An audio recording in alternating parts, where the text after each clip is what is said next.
handed down today a monumental decision that could have a big impact on us as online sellers. And I wanted to tell you exactly what you need to know about this case and what we should be looking for going forward for more information about this. So the way this works is 45 out of 50 of the states in the United States have some sort of state sales tax. So in other words, if you go to South Dakota, let's say you live in South Dakota and you go to the store to buy a brown chair, that brown chair might cost you $100, but then the store also has to charge you sales tax, which they then collect and send to the state of South Dakota at the end of each quarter or so. That's what I mean by sales tax.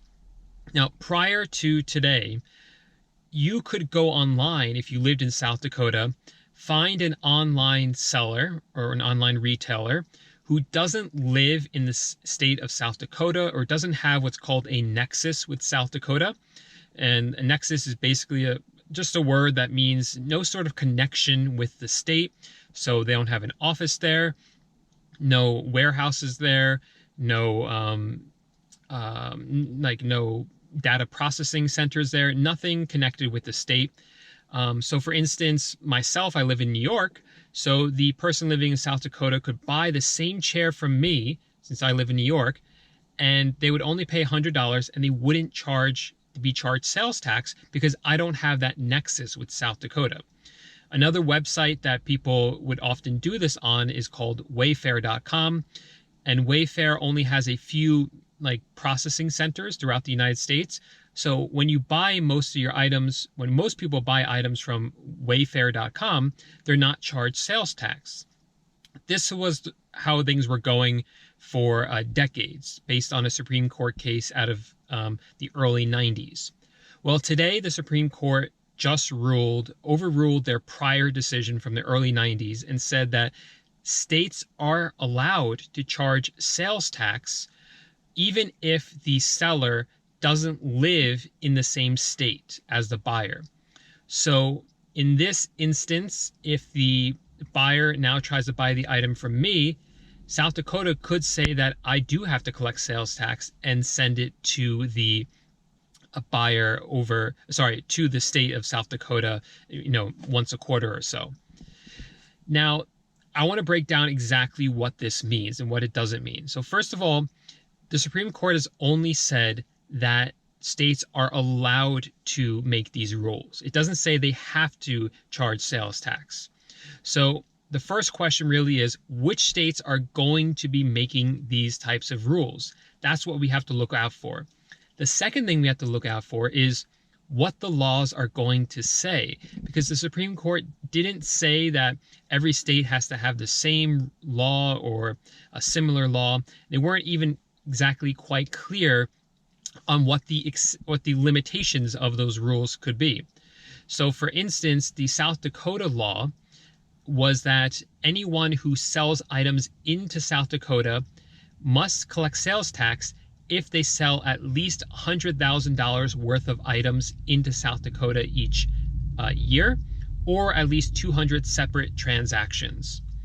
Now, the $100,000 limit is not something I'm too worried about, but the 200 transactions is, because I looked into my account and yeah, of course I've sold at least 200 items into the state of South Dakota in the past year, which means that I am now responsible to start collecting sales tax for the state of South Dakota.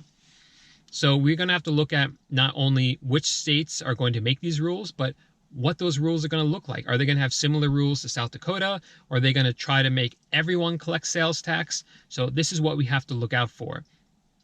And I think because each state is able to make their own rules about this, and because there's 50 different states we have to keep track of, I think there could be some confusion at first, and people are going to start collecting sales tax who aren't supposed to, and people aren't going to be collecting sales tax who are supposed to. Which kind of brings me to my third question here, which is, what is eBay going to do about this? Or what are online marketplaces in general going to do about this? Right now, the way it works is that ourselves as sellers on eBay are responsible ourselves for collecting sales tax. And eBay doesn't really make it easy to do that. They do have a tax table that you can set up in your account, but it's not well put together. It's not well implemented. And this was before this decision was handed down. So it's only going to get a little bit more complicated now.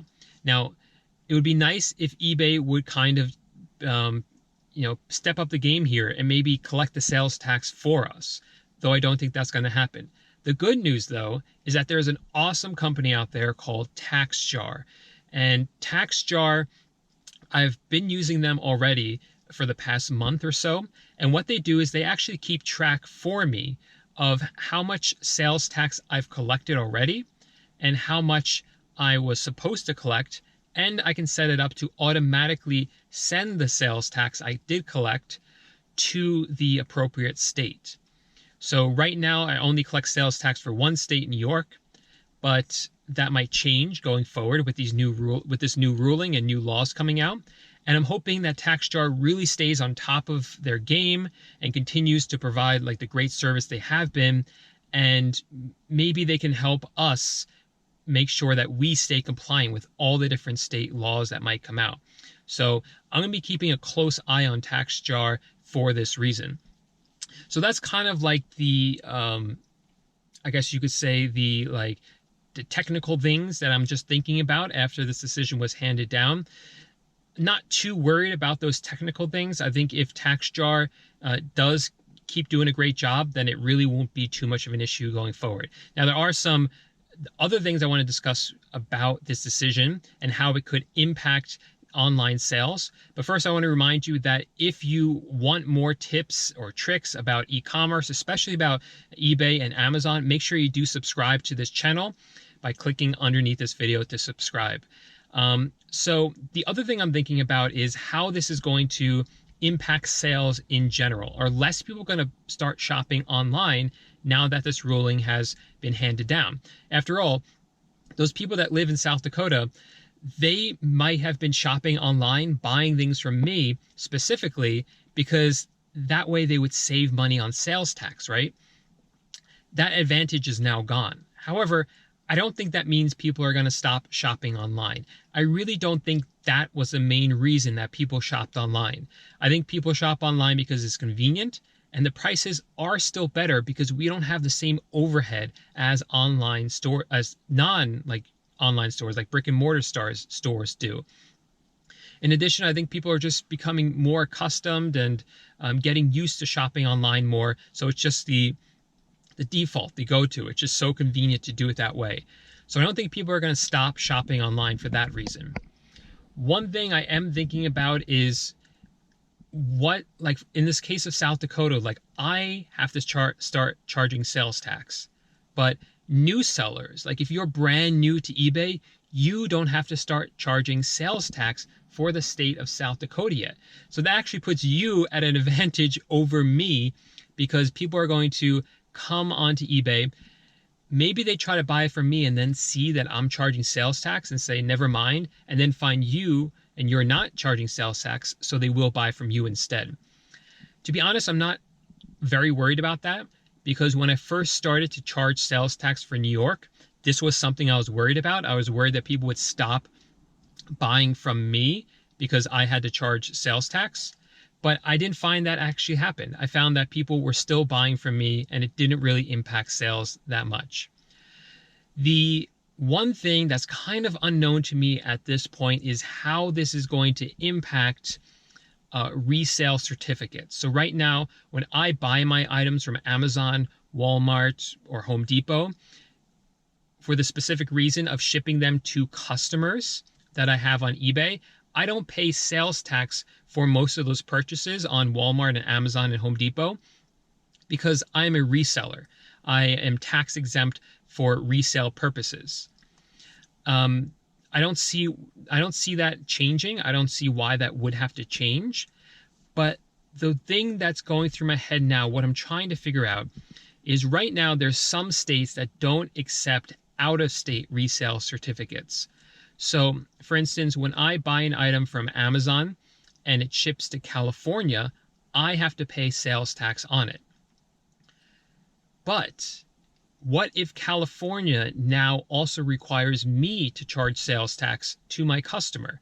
Now California is double dipping. They're getting sales tax from both Walmart when I buy the item from Walmart and ship it to California, and they're getting sales tax from me, which I'm collecting from the customer. So that seems like double dipping. So there has to be some sort of guidance there for what to do in that case. Yeah, so those are the big things that I am thinking about.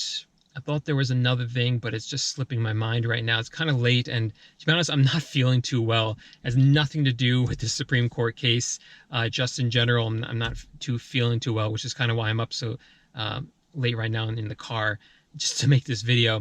The one thing I do want to clarify so everyone understands this is that you don't have to charge more for your items now. You only have to, if states pass these laws, you will have to collect sales tax for those states, and that's different. So right now, if you have a $100 item on eBay and the item, now you have to start collecting sales tax, the item is still going to be $100, but then when the person checks out, they're going to see $100 plus some sales tax, and that's what might change going forward. But again, we got to keep an eye on things. You know, some states might rule that we have to collect sales tax no matter what, no matter how little you sell online. In that case, it's pretty much an even playing field. That means everyone has to collect sales tax, so it kind of even things out. And if most states do that threshold, then I think it's going to put new sellers actually at an advantage to a small degree. And then when they scale up to the point where they have to start charging sales tax, it really won't matter at that point because they have the volume of sales. So if you guys found this video helpful, make sure to give it a thumbs up. I'm keeping an eye on what's going on, and I'll let you guys know as I learn more about it, as we hear from more states about how they're responding to this. If you guys hear anything yourself, make sure to leave a comment so that we can all stay updated on it. Thanks so much for watching it, and I hope you have a good night.